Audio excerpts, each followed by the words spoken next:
Alright, so our topic is, what is the relationship between religion and science? I'm Travis. I'm Nomar. I'm Cooper. And I'm Matt. Alright, so in this section we got chapter 1 of Religion and Age of Science.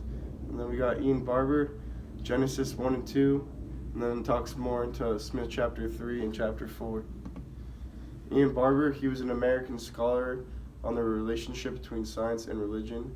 Barbour proposed a fourfold taxonomy, which were conflict, independence, dialogue, and integration.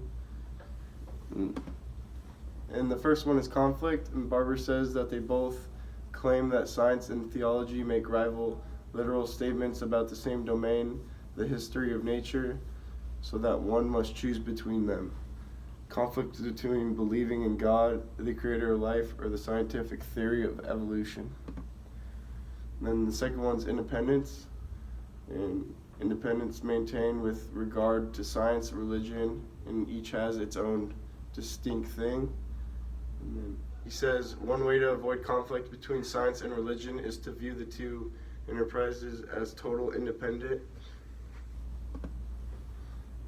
So he basically has one thing, one, and the other one. So he's got religion, and then he's got science. The second one would be dialogue. For dialogue is indirect interactions. Science and religion are not totally independent and not totally connected. Dialogue theorists see science and theology as involved in distinct yet complementary investigations. Integration. The third one would be integration. Science and religion coexist. So Barbour says it is claimed that the existence of God can be inferred from the evidence of design and nature, of which science has made us more aware. Another one would be scientific theory influence religious beliefs, or what they both contribute to the formulation of a coherent worldview or systematic metaphysics. Integration. These are the three main points that support integration, which is natural theology, theology of nature, systematic synthesis. Old Earth says that the Earth is as old as 4 billion years. The universe and Earth and life were created by the process in which God played an active part. God acts both by direct creation and by guiding the process he created.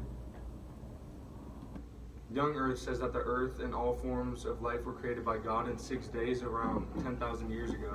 The book of Genesis will make this all true. Scientists are almost unanimous in saying that the Earth is as old as 4 billion years old, and that the young Earth theory is false. Genesis 1 says that in the beginning God created the heavens and the earth. God did this in a 24-hour period. God rested on the seventh day, and after finishing everything he created animals, the vegetables, then he created man from the dirt, and woman from the man's rib bone. God created the first human beings named Adam and Eve and told them to rule over the earth. Okay, Religion in the Age of Science by Ian Barbour. The chapter starts with the first major challenge to religion in the age of science is success of methods of science. And he also adds that, he also says that science seemed more relatable path to knowledge. Chapter 3, in chapter 3 it says that it is the way of church, and it is what the church did, and it was to connect with God, become closer to him by baptizing through the Holy Spirit. The definition of a Pentecostalism is a form of Christianity that emphasizes the work of the Holy Spirit and direct experiences of the presence of God by the believer. Chapter 4, Evangelism. Evangelism is where Protestant Christians believe in being born again. They also believe that the only way to get salvation is through Jesus. Evolution. Evolution is a scientific theory used by biologists that explains how living things change over a long time and how they come to be the way they are. It is known that living things have changed over time because the remains can be seen in rocks. These remains are called fossils. Alright, and for our group decision, I said that integration would be the most believable in the way I think of it. For me, I said integration because I grew up in a predominantly Christian household. For me, I said dialogue because I like how one could support the other. Like when Jesus parted the Red Sea, it makes sense because science could explain it, and like Jonah getting swallowed by the whale, science could really like support that and how it's true. I also said integration, and the reason why is because both science and religion coexist with each other. No room for conflict. And then the conclusion, there's many different ways on how you look at life and the different beliefs and theories, all the way from evolution to God was the one who created everything. Even some beliefs have a mixing